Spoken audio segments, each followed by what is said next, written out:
Well, this morning I want to look at 1 Kings chapter 18. We've been doing pretty much just expositional stuff, working through the book of Philippians. We've come to an end. And over the next few weeks, I want to do some different kinds of things, maybe some different kinds of preaching. Just the idea is someday you're going to have a new pastor, and he may be different than me, and that's probably a good thing, to be honest. But understand there's lots of different ways to approach the Word of God and lots of different ways to approach the things of our faith. So today we want to look at this passage in 1 Kings 18. And let me just tell you, about 6 or 8 weeks ago, the youth pastor, the student pastor at Emmanuel Baptist Church in Benton asked me to talk to the teenagers.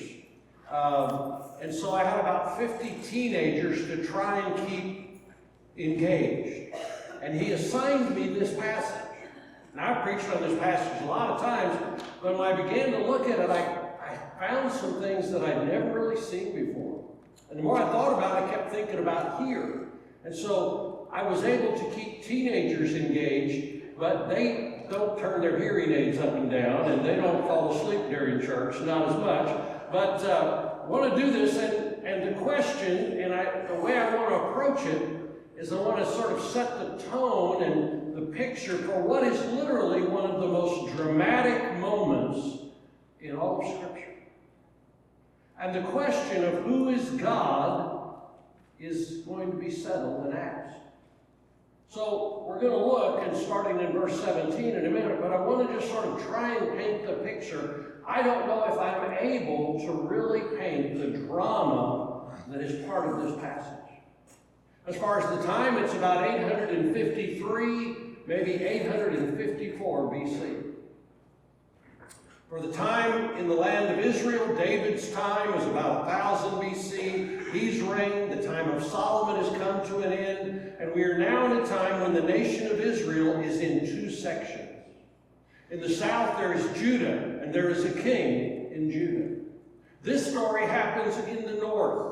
Sometimes it was called Samaria, but it was sometimes called Israel. And there's a king in Israel, and the king at this time is a man by the name of Ahab. Ahab had a wife whose name was Jezebel. And as her name, Jezebel, Baal, expresses, she was a follower of the god Baal. And she encouraged her husband and all of the northern tribes, all of the northern kingdom, to go after Baal. Now we need to understand a little bit, Baal and Asherah were two gods that went together. They were fertility gods. That means if you wanted your crops to do well, you worshipped Baal and Asherah. If you wanted your vineyards to produce lots of grapes, you worshipped Baal and Asherah. If you wanted your wife to have children, you worshipped Baal and Asherah. If you wanted the rains to come so that all of that could happen, you worshipped Baal and Asherah. And Baal, the female god, the male god, Asherah, the female god, they were worshipped with sacrifices. They were also worshipped in high places up on mountains and in sacred groves. And they were worshipped there, to be very honest, by having intimate relationships with female and male priests or priestesses. And so it began to be worship in the northern kingdom. And God determined that it was time. And he raised up the prophet Elijah. And he said to Elijah, you go to Ahab and to Jezebel and tell them that the God of Israel says enough, and it is not going to rain until I say it's going to rain. 3 years pass. It has not rained in northern Israel for 3 years. Springs and brooks, water that comes up out of the ground, there were still some aquifers, there were some, but it has not rained for 3 years. And then God says to Elijah, it's time. And he sends Elijah. There's a message that goes, and there is a day of reckoning. And they are going to meet at Mount Carmel. Now Mount Carmel's a mountain that juts out into the Mediterranean. It's in the northern part of Israel, and sort of just juts out, and you can see the coast, and the Mediterranean is out there, and it's a place where they certainly worship Baal and Asherah, but God had also been worshipped there as well. And there's going to be a showdown. Now, to understand the showdown, I apologize for this, we've got to do a little Hebrew lesson. Are y'all ready? Y'all ready to go right to left instead of left to right? Well, actually 2 words. The first word is the word for God. And the word for God, generic word for God, is Elohim. Now, if you put it in English, it's E-L-L, or Eli, that's the short name, but E-L-O-H-I-M, Elohim. And whenever Elohim occurs in the Hebrew text, it is the word God.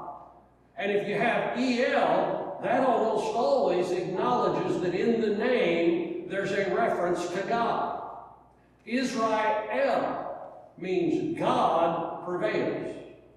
Bethel means the house. Beth is the Hebrew word for house.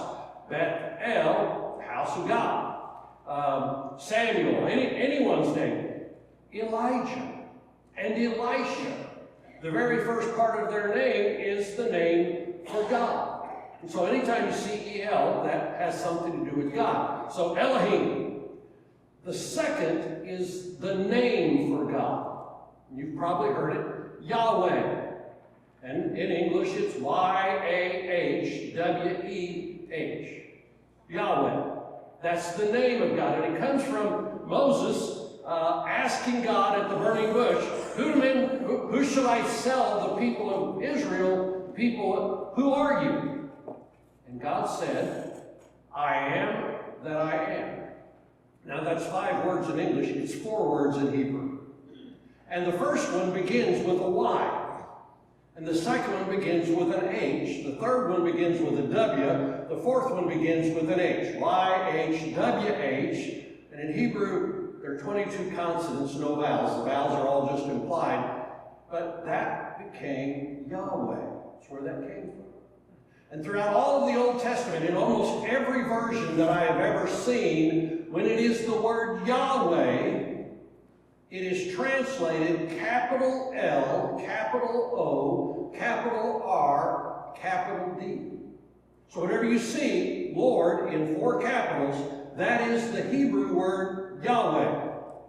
And so the real question that we're going to see, and I want you to follow along in the text because we're just going to read the text and walk through it, but I want you to see when you see the word God, it is Elohim. When you see the word Lord, it is Yahweh. And the question that is at issue in this text is, who is God?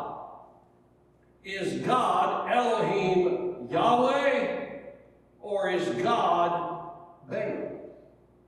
And that's going to be the question that's settled on Mount Carmel. And so starting with there, beginning in verse 17, chapter 18 of 1 Kings, when Ahab saw Elijah, Ahab said to him, Is it you, you troubler of Israel? And he answered, I have not troubled Israel. You have and your father's house, because you have abandoned the commandments of the Lord, L-O-R-D, so that's the word Yahweh. You've abandoned the commandments of Yahweh, and you have followed the Baals. Now therefore send and gather all to me as Mount Carmel, all Israel to me at Mount Carmel, and the 450 prophets of Baal, and the 400 prophets of Asherah, who eat at Jezebel's table. So I have sent all the people of Israel, gathered the prophets together at Mount Carmel. So now they're up on this hill, this mountain. The Mediterranean is there. It's a huge crowd. People have gathered, and there's a drama to be played out. Verse 21, Elijah came near to all the people and said, How long will you go limping between 2 different opinions? If the Lord, Yahweh, is Elohim, follow him. But if Baal, then follow him. People did not answer him a word. And Elijah said to the people, even I only, am left of a prophet of the Lord, but Baal's prophets are 450 men. Let 2 bulls be given to us, and let them choose. And 1 bull for themselves, cut in pieces, lay it on the wood, but put no fire to it. And I will prepare the other bull, and lay it on the wood, and put no fire to it. You call upon the name of your God, I will call upon the name of the Lord, Yahweh, and the God who answers by fire, he is God. And all the people answered, It is well spoken. And Elijah said to the prophets of Baal, Choose for yourselves one bull, prepare it first, for you are many, and call upon the name of your God, but took no fire to it. And they took the bull that was given them, and they prepared it, and called upon the name of Baal from morning until noon, saying, O Baal, answer us. But before there was no voice, and no one answered. And they limped around the altar that had made it. That limping's probably a kind of dance that they did before to somehow gain Baal's attention. And at noon, Elijah mocked them. This is where Elijah's just a little bit on the cocky side, because he says some kind of rude things. But again, you see this drama. There's literally thousands of people setting out, and they're watching, and the prophets of Baal are going through all of their drama that they're trying to do. And then Elijah says, Cry aloud, for he is a God. Either he's musing, he's daydreaming, or, this is kind of crude, he's relieving himself. Not very much respect for Baal. Or he's on a journey. Or perhaps he's asleep and he must be awakened. And they cried aloud and cut themselves after their custom, the shedding of their own blood. And so they shed their own blood as a way of encouraging their God to answer.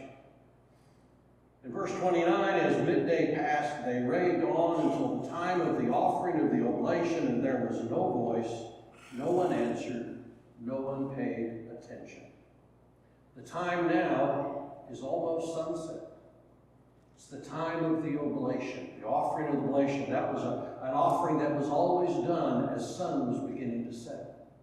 So you can imagine, you're on the west coast, looking out onto the Mediterranean. The sun sets in the west. It's beginning to grow dark, but you can still see the sun. And if you've ever been out on the west coast and watched the sunset on the water, it's kind of an amazing effect. You begin to see the sun shine, and it sets on the water, and you can see this kind of time, and they've been going on all day, and now Elijah is ready to call upon Yahweh. Elijah said to the people, Come near to me. And the people came near to him. And he repaired the altar of the Lord that had been thrown down. And Elijah took 12 stones according to the number of the tribes of the sons of Jacob, to whom the word of the Lord came, saying, Israel shall be your name. And with the stones he built an altar in the name of the Lord, and he made a trench about the altar as great as would contain 2 seahs. That's about, 20 gallons of water. So a ditch around the outside. And then in verse 33, he put the wood in order and cut a bull in pieces and laid it on the wood. And he said, Fill 4 jars with water and pour it on the burnt offering and on the wood. It's not rained for 3 years. What's the most precious commodity in that country at that moment? It's water. They take 4 jars of water and they pour it and soak the meat and soak the wood, and it soaks down into the ground, and then do it a second time. And they did it a second time. And he said, do it a third time. And they did it a third time. And the water ran around the altar and filled the trench with water. Can you picture people standing and watching and wondering and waiting? It's beginning to grow dark. There's still a little bit of the sun. And just as the sun begins to set, at the time of the offering of the oblation, Elijah the prophet came near and said, O Lord God of Abraham, Isaac, and Israel, let it be known this day that you are God in Israel, and that I am your servant, and that I have done all of these things at your word. Answer me, O Yahweh, Lord, answer me, that this people may know that you, O Lord, Yahweh, are God. And that you have turned their hearts back. And then the fire of the Lord fell and consumed the burnt offering. and the wood, and the stones, and the dust. Do you understand how hot fire must be? Not just to consume meat, but wood and stones, and even the dust and all of the water. And when all the people saw it, they fell on their faces and said, "The Lord, Yahweh, He is Elohim." The Lord is God. The Lord, He is God. And Elijah said to them, "Seize the prophets of Baal." And one of them escaped. They seized them, and Elijah brought them down to the brook of Kishon and slaughtered them there. The ultimate drama was to declare that there is a God, and He is Yahweh, the God of Israel. Now, there are a couple of things that really come out of this passage, and I hope that you can picture in your mind as best you can this dramatic situation. And I will tell you, there is not really another moment in much of the Old Testament that is any more dramatic. Maybe the parting of the Red Sea, or maybe the God revealing Himself on Mount Sinai. But this is an amazing moment where God declares Himself in no uncertain ways, and all the people acknowledge in that moment there is a God, and He is Yahweh. But there are some things to learn. One of them is God has always been and still is in the business of calling people to serve Him. Elijah. El, Eli. Yahweh. You understand that's what His name says? I mean, His name means God is Yahweh. That's what His name means. I don't know whether His parents prayed about what it was going to be or what His name was going to be, but He was named, and His name from His very birth literally said, God has a plan for you, and the greatest moment of His life was when His name was declared openly, God is Yahweh. That's who He was. God raised Him up for that very purpose. God has been in the business of calling people to serve Him, calling people for moments in time. And whether it's Esther, who was raised up for such a time as this, or whether it was any of the other prophets, Elisha, who's going to show up in the next chapter, or any of the other men of God, God has been in the business of every great expression of His power, every great movement of God in this world, almost without exception, includes individuals who have given themselves to His service. And sometimes it's phenomenal service. Sometimes it's pretty simple. If we were to back up during that 3 years, there's a wonderful story of how in the world is Elijah. Because, by the way, Ahab and Jezebel are trying to find him to kill him. And God hides him and eventually sends him to a widow in Zarephath. And she feeds him. But when he shows up, she's got just enough meal in her meal barrel for one meal and just enough oil to cook them. And God does a miraculous thing when she says, because he says, "Give me something to drink, give me something to eat." And he says, "This is all I've got left." And she says, "But I'll give it to you." And you remember the story is from that moment on, her meal barrel never goes dry and her oil never goes out. She just decided that she was going to serve Him. And you understand, I think God raised her up for that very same thing. God does that. And whether it's big or small, God calls individuals for special ministries. And there's the reality that all of us ought to be willing to say, "Here am I. God, what do you want me to do?" And it may be something big, and if it is, that's great. If it's something small, that's okay too. Do that. Your search committees, they've been working. This week, another church called me and said, "Are you finished at Pinckneyville yet? Could you come over and maybe," in fact, he's called me about 4 times. He just keeps calling me. And let me just tell you, I think God has wanted me to be here for this period of time. I just sense that. It's not so much who I am or who you are, but I think God had a plan and a purpose, and I'm supposed to be here for this period of time. I think that period of time will come to an end, and I believe also God has got somebody to be your next pastor. That's the way God works. And somewhere we ought to not try and be in control of that. We just need to surrender and say, "God, you call, So the first thing, this is the way God works. Secondly, in every age and in every generation, the courage of Elijah is necessary. Can you imagine the courage?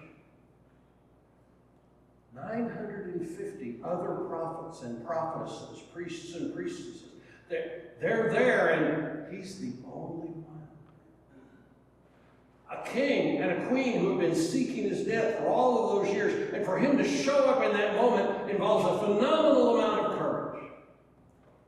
The courage to stand up for God, to stand up for the one true God, to stand up for Yahweh. And today, when I was doing this about 6 or 8 weeks ago, it was with the teenagers. And as I talked to them, it became very apparent to me that the question today is not who is God. The question today in our country is there a God? I mean, we're not really worried about Baal and Yahweh anymore. Today, the question is there a God at all? And as I was talking to the teenagers, my heart was just broken over the fact that they were coming up into a world, soon to be adults, in a world where the question if there is even a God at all is really the question that's raging in our society. I grew up in the 50s. I'm 1956. We can do the math. I'm 69. And when I grew up, pretty much everybody in my community, everybody at least believed that there was a God.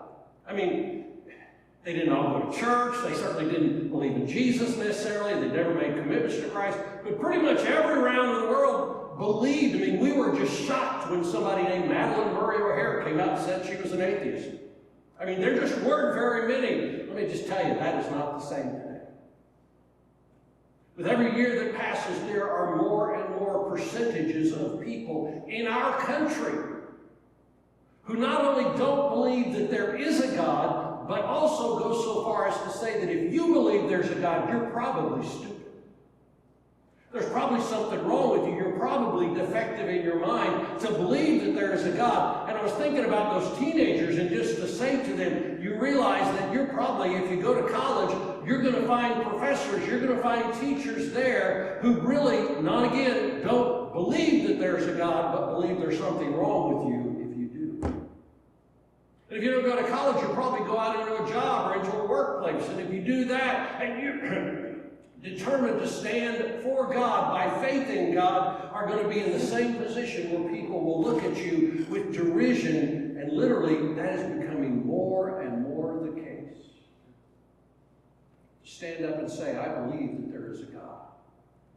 And then for us today, in our day, I believe, to go a step farther, to say, I believe that there is a God, I believe that He created the universe, and I believe that His Son came into the world, Jesus, and that He was the Son of God, and that He died on the cross, and He was buried, and on the third day He rose again, and in Him there is salvation. I don't know if you know that there's a pretty natural connection. Yahweh is God. Jesus is Lord. That's kind of the next step. That's the next evolution. For us to say that I believe that there is a God who created the universe and His Son Jesus is the Lord. This last few weeks, one of the things about Charlie Kirk and his ministry that was so phenomenal is that he literally went into college campuses and openly said, I believe in Jesus. I believe that He's the Son of God. I believe that there's a God, and there are morals, and there are values. And his most significant element is he was willing to debate with individuals who believed that there wasn't a God. And the kind of courage that takes. And now we understand even more the kind of courage that takes. I don't know if you're aware, one of my best friends in college was Phil Nelson. He kind of sticks around in this association, 9 Mile Association. But he's had a lifetime ministry pretty much over in Carbondale of just going out onto campus. In fact, I don't know, for a while, I'll give you $10 if you let me talk about God or talk about creation. But literally, he just goes onto the campus and welcomes a debate with individuals who don't believe that there is a God. Now, I'm not too worried about you and me as adults, as senior adults in particular. I think we're going to be okay. There's still a majority of people who believe in God and there's a blessing. And I worry about the next generation. I worry about my grandkids. What kind of world do they get? Well, here's the problem, and here's the promise that God is still God. And the power of Jesus is still the power of Jesus. The only difference will be that there's going to require even greater courage to stand in a world that doesn't believe there's a God. The courage of Elijah to stand. Even when your life may be threatened. The courage of God to stand when there are those who disagree. The courage of Elijah is necessary. Elijah stood alone, and that courage was necessary. And the third and the final thing is that courage is always easier when you don't stand alone. That's kind of a strange thing, and it involves a little bit more of the story of Elijah, but Elijah says, I'm the only one here. I'm standing all alone, and I can't even imagine that kind of moment, this showdown, this tremendous, dramatic moment where Elijah stands, regardless of who is standing against him. But I will tell you, it's hard to stand alone. And things play out. If we were to go on and read a little farther, Elijah said, by the way, guys, I think I hear rain coming. Kind of hope it rains today during church, by the way. It'd be great if God would work that out, just make the sermon a little better. Rain would come. But then Ahab and Jezebel are still going to try and kill Elijah. And he runs for his life, and he goes south. This is up in the north, up on Mount Carmel, and then he goes all the way south to Mount Horeb. That's Mount Sinai. That's about as far as you can go. He runs as far away as he can, and he finds himself, and he gets to the moment where he is so fearful and so discouraged and distressed. He says, I'm all alone. Lord, I might as well just die. You remember he has that where God speaks to him. And he's not in the cloud, he's not in the fire, he's not. And then in the midst of his loneliness and fearfulness and discouragement, God says, okay, I got some stuff for you to do. First go get a new king for Israel. And then I want you to go find Elisha. And then he says to him, and by the way, you're not really alone after all. There are 7,000 other people who've not kissed the Baals, who've been faithful. You're not alone. It's always easier to stand courageously when you don't stand alone. If there was ever a reason why the body of Christ is so important, why the concept of the church, why the involvement with other believers, that it is always easier to stand when there's somebody standing next to you, or someone behind you, or someone apart from, just to share the burden and the fear, to stand with other people. And I will tell you, as the days become more difficult, and it becomes more difficult to stand for Christ in an ungodly world, we need each other. We need one another. We need to stand together. And we just kind of said, there's not much in the New Testament, in the Bible, about membership. But I will just tell you, there's something about saying, I want to stand for God. I want to be faithful. I want to say Jesus is Lord. But I'm willing to stand with some other folks to say that. To be willing to make the declaration that Jesus died on the cross and was buried and was raised from the dead. That definition, that sense of standing together. I hope that most of us, I pray for a revival in our nation. You realize that I don't, as much as we must vote, and vote for Christian values and Christian leaders as much as we can, the future of our country is not really in the ballot box. The future of our country is in the power of God. And God's revelation and in revealing himself, and in churches and in the body of Christ and in individuals who are willing to say, Yahweh, he's God. Jesus, he's Lord. And we're going to stand for him. And in the midst of opposition, in the midst of and to be honest, I've never really suffered persecution.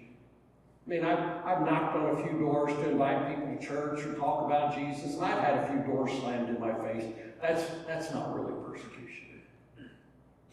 And we still do have religious freedom, and we have the opportunity, and there's kind of been a pendulum swing in recent years that have kind of assured that freedom for a period of time. But the truth is that we don't know what that may be, but we know that we have a God who has not changed.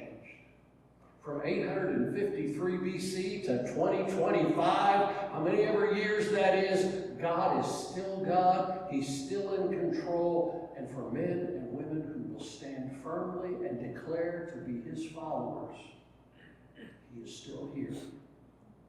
And he's still ready to bring the fire if necessary, to bring the rain if necessary, to bring his spirit, his power, his presence necessary. So today, time for the invitation. Just in your heart, say, I'll stand with Elijah.